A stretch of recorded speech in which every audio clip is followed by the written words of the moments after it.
Hola, ¿qué tal? Un gusto poderles saludar por este medio. En esta oportunidad quiero platicarles sobre el deporte del kickball. Entre los aspectos a considerar, cómo se juega, las posiciones de los jugadores y partes del diamante de juego de práctica. Mi nombre es Benigno de Jesús Vélez Castañeda, soy estudiante de la Universidad de San Carlos de Guatemala en la licenciatura de Trabajo Social. El tema corresponde al electivo 3 de la actividad física, deporte y recreación a cargo del licenciado Juan Carlos Sabac y del auxiliar Kelvin López. Vamos a dar inicio conociendo qué es el juego del kickball. Vamos a decir entonces que este deporte es un juego entre dos equipos cuyo objetivo es anotar la mayor cantidad de carreras posibles y evitar que el otro equipo anote carreras. Asimismo, gana el equipo que haya anotado carreras en conformidad con el reglamento y bajo la jurisdicción de uno o más árbitros. Este deporte se complementa de fundamentos técnicos y normas de juego. Entre las normas que establece el juego encontramos: número 1. Se puede jugar en cualquier tipo de campo o superficie, aunque normalmente se juegue en un diamante de softball. Las pelotas están hechas de goma inflada y pueden ser de varios tamaños, aunque su tamaño oscile normalmente entre 8 y 16 pulgadas. 3. Los equipos deben de estar conformados entre 8 y 11 integrantes. 4. No existen los ponches, ni los primeros ni los robos. 5. La jugada finaliza cuando la pelota regresa al lanzador. 6. Para la anotación de una carrera es necesario que un corredor llegue al plato antes del final de una entrada. 7. El juego limpio en kickball es, a diferencia de otros deportes, una exigencia más. Cualquier tipo de trampa resultará en el que el pique al jugador que abandone el terreno de juego.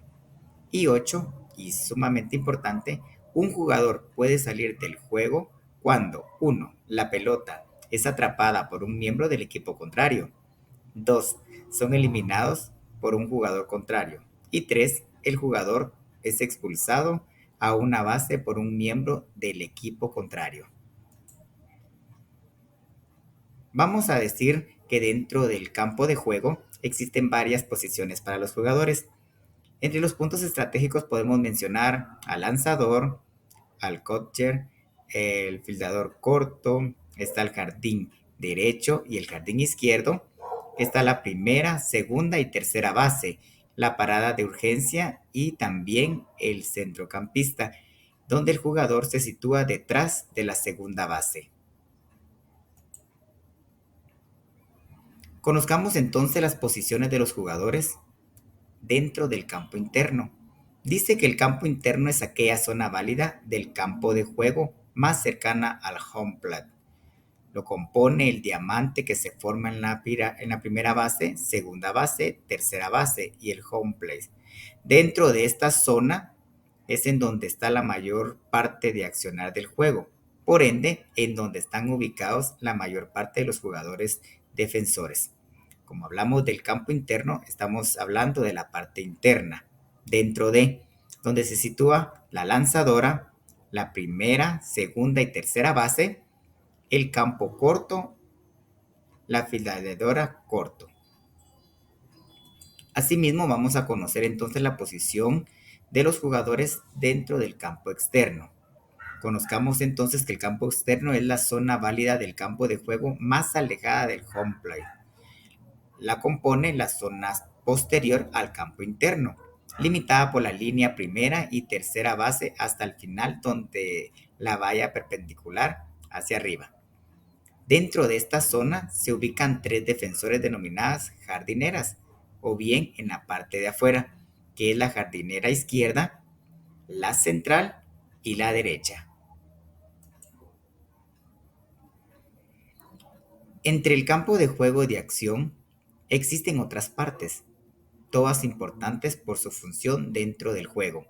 Entre otras partes encontramos el círculo de la lanzadora, que, como bien podemos ver en la imagen, el círculo de la lanzadora es la línea curva demarcada en el centro del campo interno, con una medida de 2 o 3 metros de diámetro dependiendo de la categoría en la cual se juega.